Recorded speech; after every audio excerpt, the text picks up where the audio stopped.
Pues la verdad que la experiencia de trabajar como presentadora en los premios del cine aragonés para mí está siendo una vuelta primero a mis orígenes. Llevaba muchísimo tiempo fuera, llevaba como 15 años fuera, trabajando fuera, y es un poco reencontrarme con mis orígenes, una gran oportunidad pues para encontrarme de nuevo con todo el talento aragonés que hay en esta tierra, ¿no? Descentralizamos Zaragoza y nos vamos a Andorra y podemos también pues homenajear pues el 150 aniversario de nacimiento de Sagunto de Chumbo. Entonces, pues la verdad que es un honor, un placer y un regalazo el poder presentarla.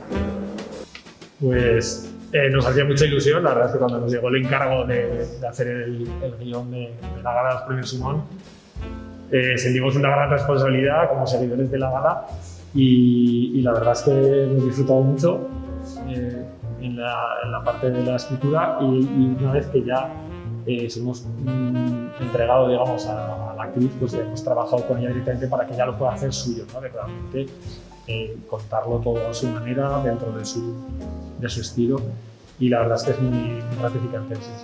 La realidad es que trabajar con Roberto y con Dani ha sido maravilloso porque en un momento dado se me presentó un primer guión y a partir de ahí a mí me han dejado hacer todos los cambios, los chistes, o sea, llevarlo más a mi terreno, y la verdad que está siendo pues maravilloso. Ellos son unos grandísimos guionistas y nos hemos hecho ahí un equipo y yo creo que lo que va a salir va a ser muy dinámico, muy fresco y con mucha emoción.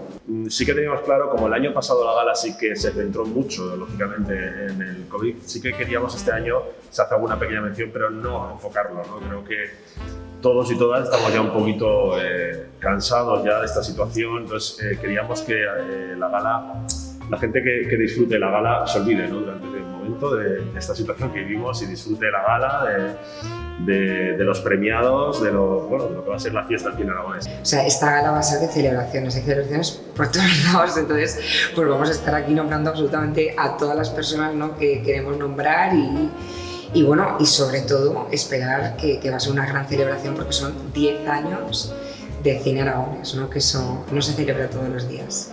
Pero sí que será una gala muy dinámica, muy ágil y muy divertida, pero eso también con sus momentos emotivos, ¿no?, por supuesto. O sea, yo creo que es lo que tiene que ser una gala. Sí, va a haber momentos de humor, momentos muy emocionales, va a haber alguna sorpresa que no podemos decir y en definitiva sí que va a ser una gala, o esa es la intención que llevamos, sea muy ágil, ¿no? Al final las galas son extensas, hay muchos nominados, hay muchas intervenciones y sí que queremos que por nuestra parte sea una gala entretenida, dinámica y que también, bueno, si arranca una lagrimita, pues también mejor. Os esperamos el día 26 de junio en la 10ª edición de los Premios Simón 2021. Nos vemos.